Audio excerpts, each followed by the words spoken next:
All right, we're ready for our next competitor. Next up, we have Jay Caragy from Spro Coffee in nearby Cockeysville, Maryland. Thank you. Thank you. Oh, hello, judges. Hello, judges. Hello, hello, hello. How are you guys doing? How are you doing? You guys are the techs, yes? Okay, very good. And then this is our shadow, is that correct? And you're the head, very nice, very nice. All right. Everyone's looking lovely, lovely.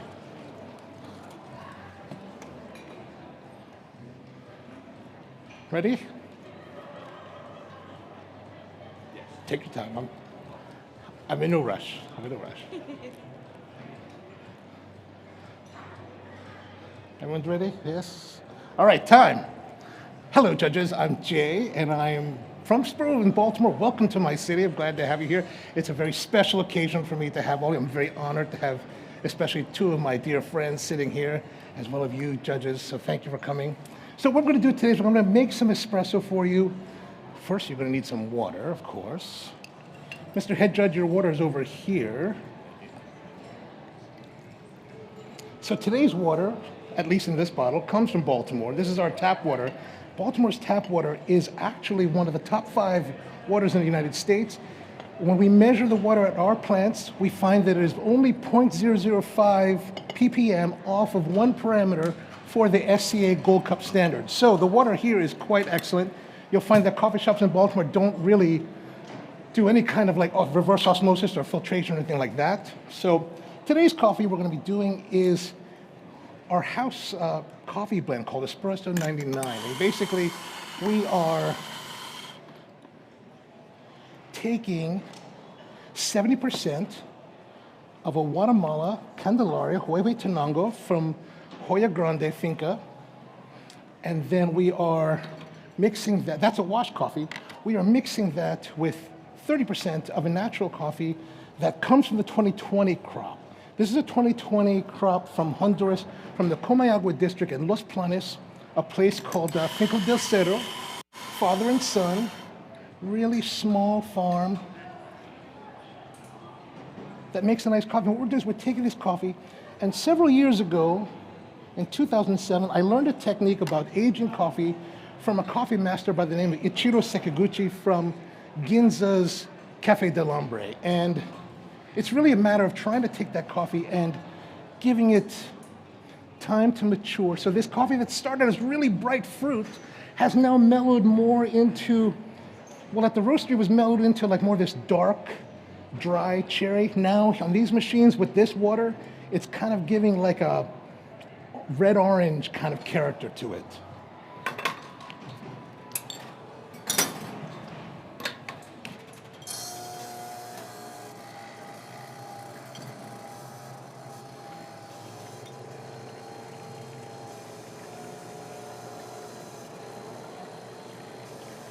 Is that running? It's not running. All right. I'm not sure if that shot is running or not.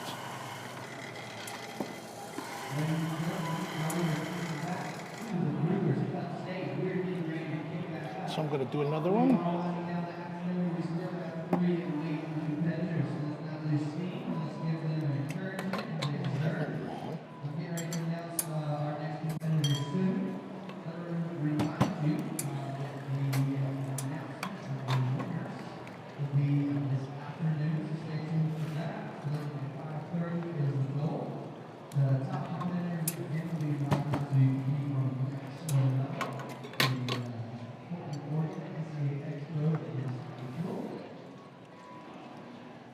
All right, so this is for you.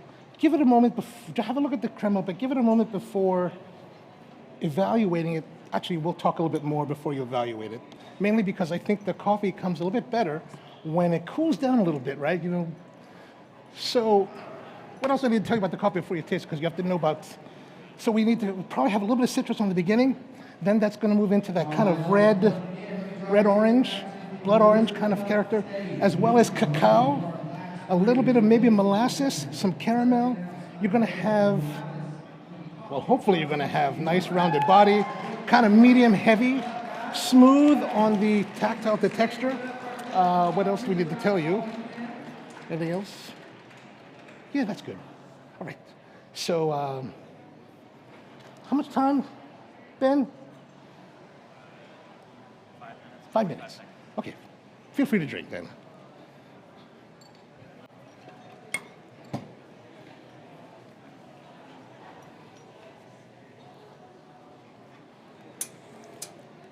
Oh. Sorry, I keep forgetting that you need to look at that.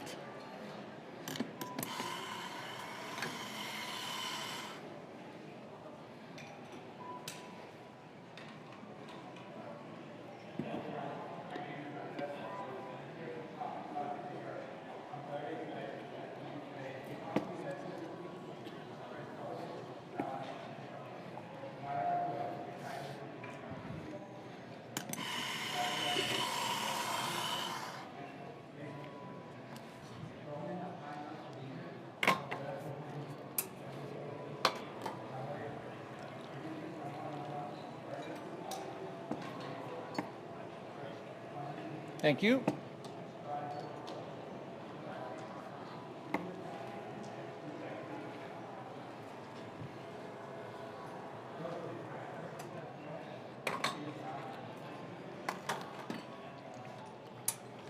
Oh, there goes that point.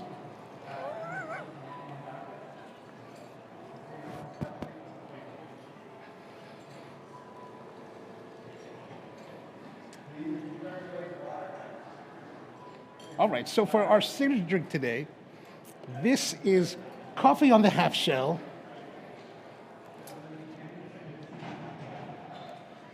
And for this, I'm taking, what do we call this? These are King Caesar oysters that are 4 inches in minimum size before they're able to be harvested. They must be 6 years. They're picked from the Duxbury Bay, just south of Boston. And what we're going to be doing is we're going to be coating that in this 30% cocoa butter chocolate that's from white chocolate from France. As you can see, we'll temper it and then coat it. And then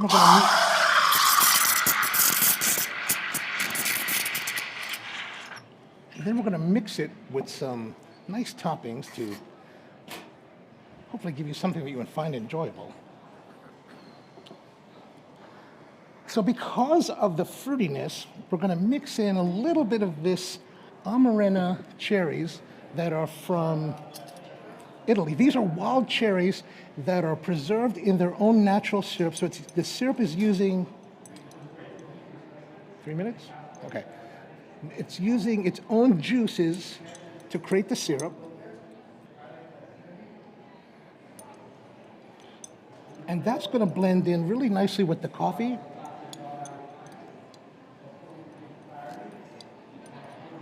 So the key important thing about this particular drink is to enjoy it as you would an oyster. So if you're not familiar with oysters, here in Baltimore we eat a lot of oysters. So what we're doing is we're taking the oysters, we're going to take it and we're going to slurp it in one pass. So the liquid should be enough to be inside your mouth, and then you're going to combine them in your mouth, the ingredients that are together, then do your evaluation, and then you can swallow. The cherry will not typically come out, so if you wanted to enjoy the cherry on your own, you're welcome to do that. So what we're adding here is we're adding a little bit of salted cheese foam.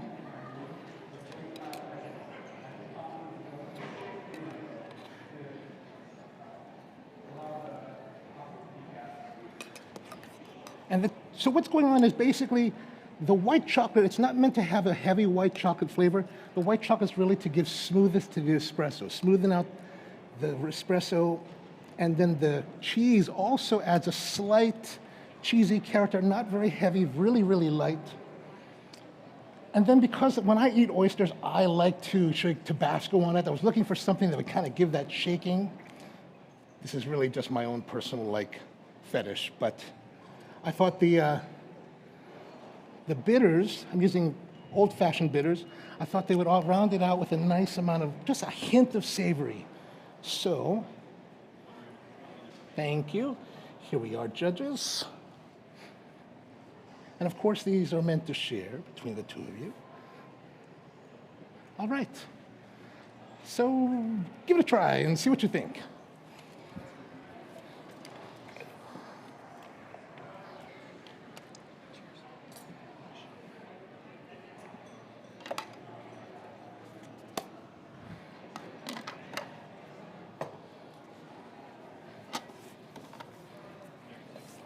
Thank you.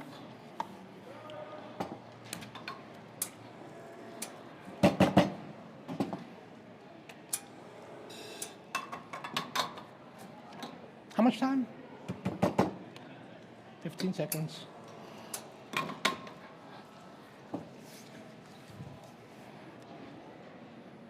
Time. Time. There we go.